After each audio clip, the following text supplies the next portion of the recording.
Katika wakati tunaoishi kumekithiri uongo na hawa katika mitandao mbalimbali. Ni wakati ambao mtu anahitaji ilmu sahihi zaidi. Naona watu arwaibidha wamejaa, marwaibidha wamejaa katika mitandao. Ukifungua YouTube, huyu kasema ni lazima uwe na ilmu sahihi, usije moyo wako ukaingiwa na vitu vikachafua itikadi yako, vikaharibu imani yako, vikakuyumbisha katika dini yako. Ni lazima usome, au sivyo utasema mnatuchanganya. Kwa nini umekubali kuchanganywa? Kwenye mengine mbona hujakubali kuchanganywa? Unafuatilia na unajua. Mfano wa karibuni, bwana mmoja anaitwa Mziwanda.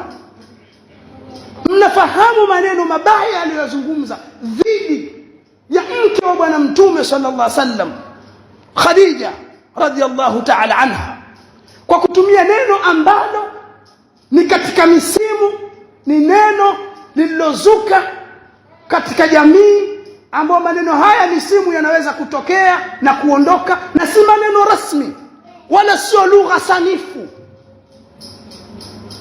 Na katika athari yake mbaya ni maneno mengi yanakuwa yana matusi ndani yake. Neno la mshangazi. Neno hili ni msimu ambao umezuka, ni neno la kuzuka kwenye jamii fulani ya watu fulani, washenzi, wahuni, watu wa matamthilia, wa kuigiza huko na kadha. Mshangazi ni mwanamke fulani, ni mwanamke lenye umri mkubwa, lenye umbo hasa kubwa, lenye mali, linaloweza kulea watoto wa kiume, vijana barobaro wenye nguvu. Ndio ukitazama neno mshangazi lawakilisha hivyo kote, na ni neno soma na lilikuwepo katika jamii. Shangazi ilikuwemo, mshangazi haikuwepo kwenye jamii yetu. Ama wanawake wakubwa wanaolewa na watoto au vijana ambao wamewazidi katika umri, au vijana wadogo, yani vijana umri wao mdogo, wanawake wakubwa, hawaitwi mshangazi katika lugha yetu. Toka tukulia sisi tunaona kuna watu kabisa, ukimtazama huyu ni mke ana miaka 40, kaolewa na kijana na miaka 30. Hatujawahi kusikia huyu akaitwa mshangazi. Hakuna. Hii ni lugha, ni tamko latumika na watu fulani wana tabia za kihuni, watu washenzi, na ndio maana huwezi kusikia kwenye sehemu rasmi, haliwezi kutumika bungeni wala kwenye vyombo vya habari kuzungumza maneno ya sawasawa. Huwezi kulisikia neno hili.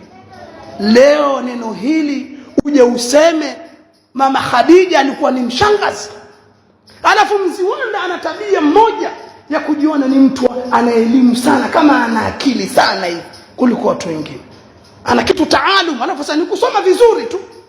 Yani wewe umesomaje vizuri ukaelewa mshangazi neno hili laweza kutumika kwa Khadija, mke wa Bwana Mtume sallallahu alaihi wasallam? Wengine hawakusoma vizuri wote. Na ndio maana utaona watu wa ovyo wamepitia maneno haya. Maneno haya yalikuwa ni sababu ya watu wa ovyo wachafu kusema kumbe mishangazi ipo kwenye dini. Mke wa Mtume alikuwa mshangazi.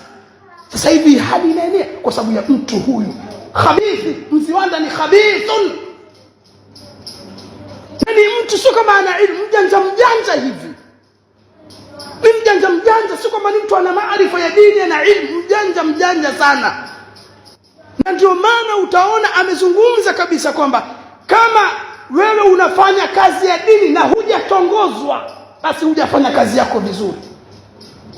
Yani anaashiria Bwana Mtume katongozwa na Khadija. Kwa nini utumie lugha hii wewe khabithi?